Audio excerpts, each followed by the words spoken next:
Religion was like a really big part of growing up in my family. Like my mom and my dad both served in the church. We had, family prayer meetings every Sunday. I remember being in Sunday school from it's probably one of my first formative memories. There was a lot of why? I was sitting there we go to church every Sunday. We read the Bible. I know all the songs.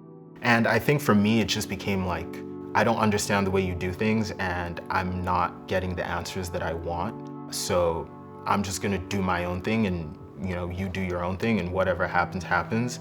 And it was interesting because I never stopped believing in God. There was still times where I prayed, I think especially when things were going wrong and it was kind of what is happening in my life. But it was also very transactional in that it was God, I really need you right now. And the moment, he helped me through whatever situation I was in, it was oh, well, back to living life however I wanted. So whether that was going out and partying with my friends or being involved with sexual impurity or struggling with addiction and stuff like that. I think to me, the commandments and the rules and kind of ideas that God wants us to live by became very much optional. It was kind of I'll do whatever I want. And when I'm at that point in time where I feel like I need God, I'll go to him. But in all the in-between moments, I'd rather just be left alone to do whatever I want to do. It was, I want to say late 2023. There was a point in time where I realized oh, I haven't consistently been to church in over a decade. And it wasn't really oh, I'm thirsting for God or there was a conviction in the spirit to go to church again. It was just oh, this is probably a habit I should start forming now.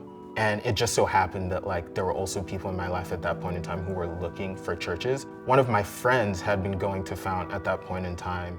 And I had mentioned that I was looking for churches and she was hey, check out FOUNT. I'm pretty sure they live stream services. And it was a few months into starting to attend service virtually. And I can't remember who was preaching, but I think it was at the end of the message. And they mentioned, we're here every Sunday at the Palladium Theater. And that name was really familiar to me. And I was why do I remember that name? And I looked it up and I realized I had been to a concert at the Palladium maybe a few months before that. And I actually walked from my apartment to the Palladium for the concert. I think at that point, I'm very good at making excuses for myself, but at that point it was all right, you could walk to a concert and church is in the exact same place. So you can walk to church as well. So start of 2024, I started coming to FOUNT in person. Probably right around this time, I'd say last year, I think I was going through a lot just in my personal life, relationships that had gone bad. I was struggling with my relationship with my family and just a lot of things in life generally. It was at that point where I was, really at my last rope, where it was just God, if you don't help me through this, I don't know what I'm gonna do.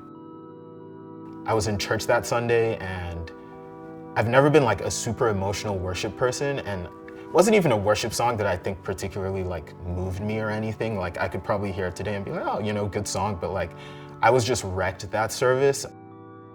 I think that's when I really started to begin to thirst to be in God's presence, where it was less of it hadn't yet become oh, I want to be with you, God, and it was I just want less of this pain and this emptiness that I'm feeling.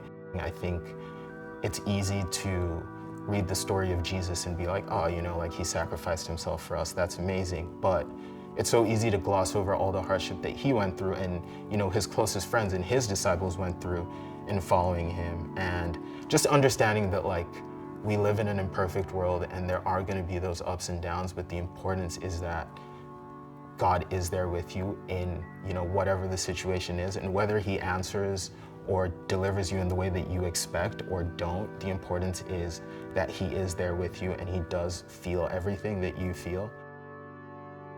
For the first time, it felt like I wasn't alone and I had someone in my corner, and he really just started to transform my relationships as well. So restoring my relationship with my brother and just fixing years and years of issues that I had had with family members and with myself. And I think I look back today at so many aspects of my life and it's from even a year ago, there's just an amazing amount of transformation.